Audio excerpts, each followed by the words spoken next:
નમસ્કાર, હું છું નર્મદા જિલ્લા ગામ ડેકાઈ. મારું નામ છે હંસાબેન તળવી. હું આજે પેરામિલિટરી સંગઠનની અંદર મહિલા પ્રમુખ તરીકેની ફરજ બજાવું છું. પણ મારો પ્રોબ્લેમ એ હતો કે હાથમાં મારો બિલકુલ હાથ સૂનો થઈ જતો હતો, સૂન મારી જતો હતો અને આંગળાઓ બિલકુલ વળતા નહોતા અને સ્ટ્રેટ થઈ જતો હતો. એનો પ્રોબ્લેમ હલ કરવા માટે જગા જગા પર હું ફરી ચૂકી છું, પણ મને કોઈ જાતનું ડિસિઝન મળ્યું નથી અને યોગ્ય નિદાન મારું થઈ શક્યું નથી.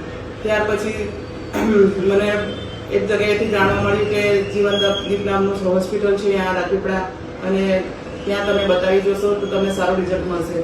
હું પહેલી જ વાર આ હોસ્પિટલમાં આવી અને એ જ દિવસે સર મને મળ્યા, એમનો સ્વભાવ જોયો, એમની ટ્રીટમેન્ટની વાત કરી મને શાંતિથી અને શાંતિપૂર્ણ ડિસિઝન લઈ લીધું કે તમે ઓપરેશન કરાવી શકશો, યસ યા નો. તો મેં કીધું કે હા સર, હું કેટલા સમયથી પીડાઉં છું, મારી તકલીફ કોઈ ઈલાજ કોઈ છે જ નથી, તો મારે આ તકલીફ દૂર કરવા માટે ઓપરેશન કરાવવા રેડી છું.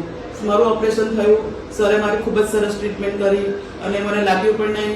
એક સામાન્ય નોર્મલ વાતચીત કરતાં કરતાં મને એમને કઈ રીતે ઓપરેશન કરીને સક્સેસફુલ બનાવી દીધું અને મારી સામે હોવા છતાં પણ મને એવું લાગ્યું નહીં કે મને તકલીફ કે પીડા કોઈ જાતની થઈ છે. અને બિલકુલ જ ખબર, 1-2 કલાકની અંદર તો મને રજા આપી દીધી. હું સર સાથે બેસીને સરસ વાત કરીને પછી હું ઘરે ગઈ. આજે હું તો કહું છું કે મને જે રીતે રિઝલ્ટ મને સારું મળ્યું છે, હું જે મારું મન માનસિક રીતે હું જે હેરાન થઈ હતી એ હેરાનગતિ પણ મારી દૂર થઈ છે અને આજે હું ફ્રીડમથી જીવું છું અને ખૂબ જ સરસ અને સુંદર મારું આ જે ટ્રીટમેન્ટ થયેલું છે એનું રિઝલ્ટ મળ્યું છે.